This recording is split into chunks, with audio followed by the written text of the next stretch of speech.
Hello everyone, welcome to the Kapil classes for English. Let's start the class and today's class belongs to a word it. आज की जो हमारी class है वो बहुत अच्छे वर्ड को लेकर है जिसका नाम है it. it के बारे में बात करूं तो ये एक प्रोनाउन होता है, ठीक है, ये एक प्रोनाउन होता है और it's a introductory subject. This is a introductory subject. ये एक इंट्रोडक्टरी सब्जेक्ट होता है और प्रोनाउन ही होता है, इंट्रोडक्टरी सब्जेक्ट की तरह यूज होता है. इंट्रोडक्टरी सब्जेक्ट मीन्स आप देख सकते हैं कहाँ मैं बताऊंगा, इंट्रोडक्शन की तरह ही आप इसको बोल सकते हैं. इट का यूज सबसे पहले हम देखते हैं कहाँ होता है. यूजुअली आपने सुना होगा इट का जो यूज होता है हमारा वो नॉन लिविंग के लिए होता है. आपने बहुत बच्चों ने ऐसा सुना होगा कि नॉन लिविंग के लिए हम इट का यूज करते हैं. जैसे इट इज माई बुक, ये मेरी बुक है, या फिर इट इज माई, या इट इज ए बाइक, ये एक बाइक है. तो हम ऐसा सोचते हैं कि नॉन लिविंग के लिए सब्जेक्ट की जगह इट का यूज़ करते हैं, जबकि ऐसा नहीं है.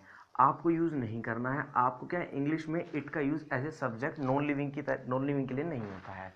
इसके लिए आप दिस का यूज़ करें, ज़्यादा बेटर रहेगा. दिस इज माई बुक, या फिर दिस इज ए बाइक, ऐसा कुछ यूज़ कर सकते हैं आप. जबकि मीनिंग दोनों का यह ही होता है. दिस का मीनिंग भी यह है, इट का मीनिंग भी यही है और दिस का मीनिंग भी यह है. लेकिन इंग्लिश में आप याद रखना, नॉन लिविंग के लिए सब्जेक्ट हम इट यूज़ नहीं करेंगे, हम दिस यूज़ करेंगे. इट यूज़ गलत माना जाता है, ठीक है. और इट का यूज़ प्रोनाउन के लिए हो सकता है इसका. जैसे प्रोनाउन यूज़ क्या होता है, प्रोनाउन का मतलब क्या होता है, डेफिनेशन क्या होती है, a word is use in place of noun that is called pronoun. एक ऐसा शब्द जो नाउन की जगह यूज होता है प्रोनाउन कहलाया जाता है. जैसे एग्जाम्पल में आप देख सकते हैं, सपोज एक मेरा फ्रेंड है, Ram is my friend. Ram जो है वो मेरा फ्रेंड है.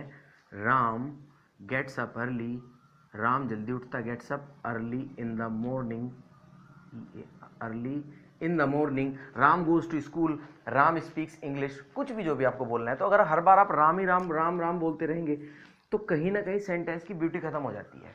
इसके लिए आपको क्या करना पड़ेगा, आपको राम की जगह यहाँ पर तो ठीक है, यहाँ पर आपको प्रोनाउन लिखना पड़ेगा जिसका नाम होता है ही, ठीक है. तो अगर आप बोलेंगे Ram is my friend, he gets up early, he goes to school, he speaks English, तो सेंटेंस की ब्यूटी बनी रहती है और ये बचपन में सिखाया गया था. इसी तरह अगर तो इट का यूज कहाँ होता है, नॉन लिविंग के लिए प्रोनाउन की तरह यूज होता है. जैसे this is my book, it is very interesting, ये मेरी बुक है जो ये बहुत इंटरेस्टिंग है.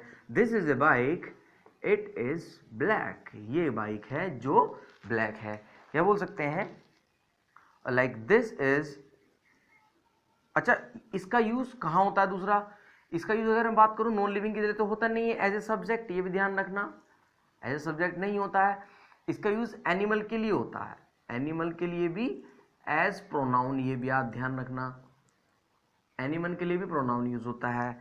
जैसे किस तरह से, आई हैव ए काउ. अच्छा, एनिमल के लिए तो प्रोनाउन की तरह भी यूज हो सकता है, एनिमल के लिए सब्जेक्ट की तरह भी यूज हो सकता है, नो प्रॉब्लम. जैसे I have a cow, it gives us milk, हमारे पास एक गाय है जो हमें दूध देती है, गिव्स अस मिल्क, ठीक है. जैसे this is my dog, this is my dog,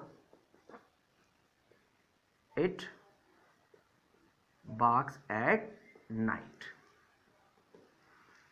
ये मेरा कुत्ता है जो कि रात में भौंकता है.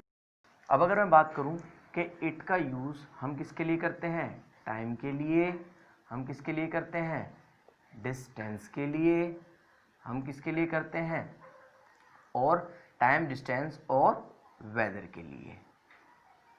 टाइम, डिस्टेंस और वेदर के लिए हम इट का यूज करते हैं. टाइम मतलब कोई आवर हो, मिनट हो, जो भी घंटे टाइम दिया हो, आवर दिया हो, कोई डे दिया हो, और टाइम तो टाइम होता ही है, डे दिया हो या मंथ दिया हो या ईयर दिया हो या वट एवर इज दैट, जो भी कुछ दिया हो हमें, अगर आर दिया है, डे दिया है, मंथ का नाम दिया है, ईयर का नाम दिया है, वीक डे का नाम दिया है, कुछ भी अगर हमें दिया तो उसके लिए इसका यूज करते हैं. जैसे it is Monday, it is Monday, Monday है, इट इज मंडे टुडे, आज मंडे है, ऐसा कुछ बोल सकते हैं, या इसको ऐसे बोल सकते हैं, today is Monday, no problem. Month की बात करूं, इज है तो इज, इट वॉज जून ऐसा बोल सकते हैं, वो जून था, it was June when I met you, when I met you, वो जून था जब मैं आपसे मिला था। तो इज है तो इज, और पास्ट है तो वो आ जाएगा। अगर ये बात करूं इट इज 2020, ये 2020 है। तो टाइम के लिए आपको समझ आया किस तरह यूज करते हैं हम। और ऐसे बोल सकते हैं टाइम क्या हुआ है, इट इज 10 PM, 10 बजे हैं, 10:20 हुआ है, तो बोल सकते हैं इट इज 10:20 PM, 10:20 हुआ है। तो टाइम के लिए इस तरह हम इसका यूज करते हैं। अगर दूसरा मैं बात करूं, अब तो टाइम आया है, अब दूसरा आता है क्या, दूसरा आपका आता है डिस्टेंस। डिस्टेंस का यूज किस तरह करेंगे, किस लिए करते हैं। सबसे पहले तो अगर मुझे पूछना हो तो पूछ सकते हैं हाउ फार, आपका घर यहाँ से कितनी दूर है, हाउ फार इज, या दिल्ली यहाँ से कितनी दूर है, how far is Delhi from here, या फ्रॉम मेरठ, या फ्रॉम हियर, जो भी आपको बोलना है। How far is your home from here, आपका घर यहाँ से कितनी दूर है। How far is Dehradun from here, किसी के भी ला सकते हैं। तो डिस्टेंस के लिए क्या आएगा, it's 20 kilometre far from here, यहाँ से 20 किलोमीटर दूर है, ठीक है। यहाँ से it is 10 kilometre far from here, यहाँ से 10 किलोमीटर दूर है। तो जो भी आपको दोहराना, आप ऐसे बोल सकते हैं my home is 10 kilometre far from here, यहाँ, या फ्रॉम मेरठ, फ्रॉम दिल्ली, जहाँ से भी आपको लगाना है। मेरे घर यहाँ से 50 किलोमीटर दूर है। तो डिस्टेंस के लिए इट का यूज हम इस तरह करते हैं, ठीक है। अब आपका थर्ड आता है वेदर। अगर वेदर की बात करूँ यानी कि मौसम के लिए, तो मौसम के लिए इट का यूज किस तरह करते हैं। जैसे बारिश पड़ रही है तो क्या बोलेंगे, इट इज रेनिंग, ठीक है। जैसे इट वॉज कोल्ड, ठंड थी, ठीक है। It was cold, it is summer, ये गर्मी है अभी, इट इज समर। तो ऐसा कुछ हम बोल सकते हैं। तो वेदर के लिए हम इट का यूज इस तरह करते हैं। तो समझ आया आपको, किसी भी तरह इट का यूज हम इस तरह करना है, ये आपको ध्यान रखना है कहाँ कहाँ इट का यूज करते हैं, ठीक है। टाइम, डिस्टेंस, वेदर के लिए, नॉन लिविंग के लिए, नॉन लिविंग में एज ए प्रोनाउन की तरह यूज करते हैं। अब एक क्वेश्चन और उठता है, यूजुअली आपने देखा होगा 2 वर्ड लिखे हैं यहाँ पर, एक तो है इट इज और एक होता है इट्स। इट इज, या मैं बात करूं इट इज और इट्स, इट की शॉर्ट फॉर्म तो होती है इट्स। एक्चुअल में तो डिफरेंस में ये बताना चाह रहा हूं, एक तो ये वर्ड है इट्स और एक ये वर्ड है इट्स, बोलते दोनों एक ही हैं। अब दोनों में अंतर क्या होता है, देखिए ये तो इट्स की शॉर्ट फॉर्म होती है। अब मैं इट इज समर बोल लूँ, इट इज रेनिंग बोल लूँ, या फिर इसको इस तरह बोल सकता हूँ इट्स रेनिंग नो प्रॉब्लम, कोई दिक्कत ही नहीं, इट इज रेनिंग या इट्स रेनिंग नो प्रॉब्लम।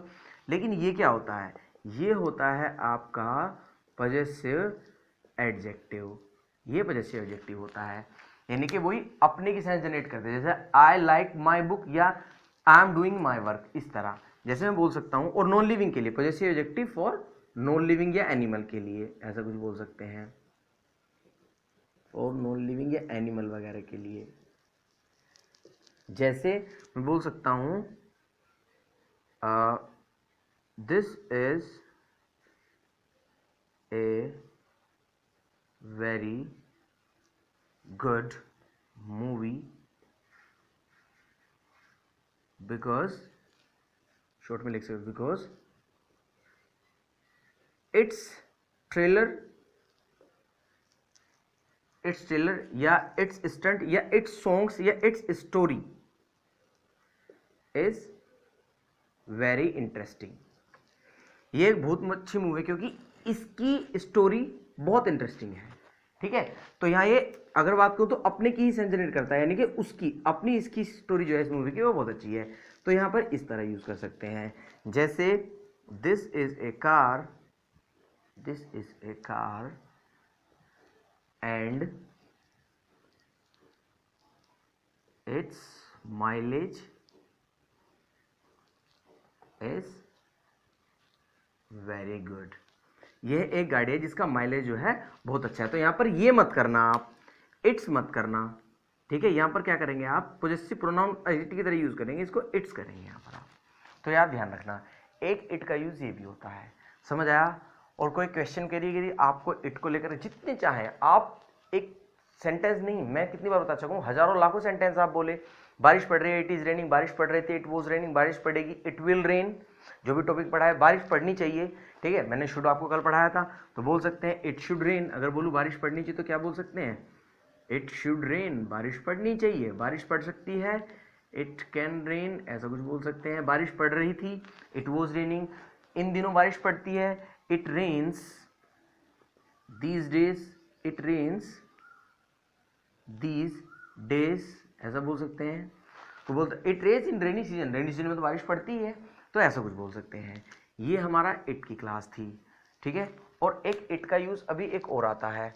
अब एक लास्ट आपका इट का यूज बचा हुआ है जिसे हम देखते हैं। यूजुअली हम बोलते हैं, आपने देखा होगा इट का यूज, हम अगर मैं बात करूं तो यूजुअली हम बोलते हैं इट का यूज जैसे इट इज आई या इट इज मी, इसमें पहले भी मैंने बातचीत कर चुका हूं। It is I, it is me, यानी कि मैं ही हूं या मैं हूं, इसका मतलब होता है मैं ही हूं या मैं हूं, कोई दिक्कत नहीं है, आप दोनों में से कुछ भी बोल सकते हैं, ठीक है। तो अब ये सही है, ये सही है। यूजुअली आपने सुना होगा स्पीकिंग में, मूवीज वगैरह में आपने देखा होगा, वो क्या बोलते हैं, इट्स मी। और बहुत मूवीज के एग्जांपल मैं आपको बता भी सकता हूँ, बोलता ही है इट्स मी। लेकिन ग्रामर के पॉइंट ऑफ व्यू से ये इट्स मी नहीं बोलता, ग्रामर के पॉइंट ऑफ व्यू से इट इज आई बोलता है, क्योंकि इट इज के बाद हमेशा सब्जेक्ट आता है, ना कि ऑब्जेक्ट नहीं आता। जबकि ऑब्जेक्ट क्या होता है, मी ऑब्जेक्ट होता है, तो ये गलत होता है। लेकिन स्पीकिंग में आप बोल सकते हैं, नो प्रॉब्लम। ये तो थोड़ा सा ग्रामर का भी मैंने आपको बता दिया है। इट इज आई बोले, लेकिन इट्स मी बोलते, मैं ही तो हूँ, इट्स मी। अच्छा, ऐसे बोल सकते इट्स मी नहीं, वैसे बोला तो आई है, लेकिन अगर स्पीकिंग का बोलते it's me who help you, मैं ही तो हूँ जिसने तुम्हारी मदद की, हु हेल्प यू, मैं ही तो हूँ वो जिसने तुम्हारी मदद की, ठीक है। अच्छा, कई बार ऐसा होता है एक सेंटेंस हो, क्या ये तुम हो, क्या बोलेंगे, क्या ये तुम हो, इज इट यू, क्या ये तुम हो, इज इट यू, या is that you, is that you, क्या ये तुम हो, ठीक है। जैसे सपोज कोई दरवाजा खटखटा रहा है, who is at the door, is it Kapil, suppose who is at the door, दरवाजे पर कौन है, who is at the door. तो अगर बोलते हैं मैं हूं, तो बोल सकते हैं इट्स आई या इट्स मी, मैं हूं। वही ध्यान रखना है, ग्रामेटिकल गलत है बोलते हैं, लेकिन तो क्या बोलेंगे, इट्स आई। और मैं तो कोशिश ये करूंगा कि आप मी बोले ही ना, आप यही बोले इट्स आई, ठीक है। मैं हूं यार, बोलते ना कई बार दरवाजा खटखटा रहे, who is at the door, it's me या इट्स आई, मैं हूं। तो आप कोशिश करना कि आप आई बोले, इट्स आई यानी कि मैं हूं, ठीक है। और आप बोल सकते हैं it's I who help you, ये मैं हूं जिसने तुम्हारी मदद की। क्या बोलते, क्या है तुम हो, कहाँ पर हम इसका यूज करते हैं। सपोज हम कोई शादी की एल्बम देख रहे हैं, पुरानी पिक्स देख रहे हैं, आपको पहचान नहीं पा रहे अपने फ्रेंड्स को या अपने ब्रदर को या सिस्टर को, ये कोई दूर का आपका रिलेटिव है। कई बार क्या होता है, हमारे फेस चेंज हो जाते हैं, बहुत पर्सनैलिटी चेंज हो जाती है, जब छोटे थे तब अलग हैं, बड़े थे तब अलग होते हैं। तो हम पिक देख रहे होते हैं, तो जब पिक देख रहे होते हैं तो पिक में देखते हुए क्या होता है, क्या बोलते हैं, पिक देखते हुए क्या ये तुम हो, तो उस टाइम पे हम बोलते हैं इज इट यू या इज दैट यू, क्या ये तुम हो या मैं ही हुई है, इट इज आई। और आप एक बात और याद रखें, इट के बाद जो वर्ब आती है, जो जिसे हम बोलते हैं हेल्पिंग वर्ब, वो हमेशा सिंगुलर आएगी, आप ध्यान रखना। इज है तो इज, वोज है तो वोज। चाहे नाउन इसके बाद सिंगुलर हो या नाउन सिंगुलर हो, नाउन आपका सिंगुलर हो या नाउन प्लूरल हो, वर्ब आपकी हमेशा यहाँ सिंगुलर ही आएगी। जैसे इट आर 20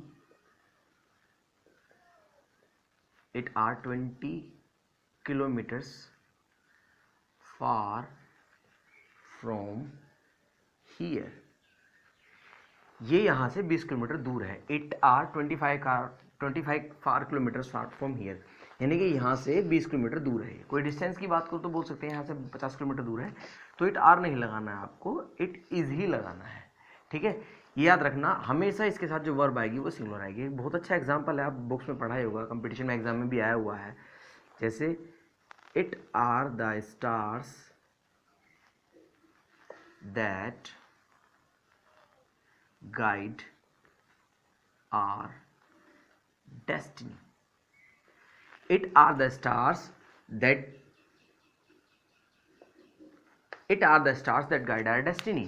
स्टार्स जो हैं वो तारे हैं, बहुत सारे हैं, तो इसके लिए इट आर नहीं आएगा, इसके लिए इट इज ही आएगा। It is the stars that guide our destiny, ये आप ध्यान रखना। इट के बाद हमेशा वर्ब जो है हमारी सिंगुलर ही आती है, चाहे नाउन प्लूरल हो, सिंगुलर हो, जो भी आपके लिए दिया हुआ है। तो ये प्रॉपर इट का यूज़ था। कोई क्वेश्चन क्वेरी अगर आपकी हो तो आप मुझसे पूछ सकते हैं, और kindly subscribe our channel, like and share and press the bell icon also to get the notification. Thank you very much. कोई क्वेश्चन क्वेरी है तो write in the comment box. Thank you very much and try to spread this video a lot, ताकि बाकी बच्चे भी इसको पढ़ सकें, अंग्रेजी सीख सकें, अंग्रेजी बोल सकें। ठीक है, thank you very much, God bless you, take care.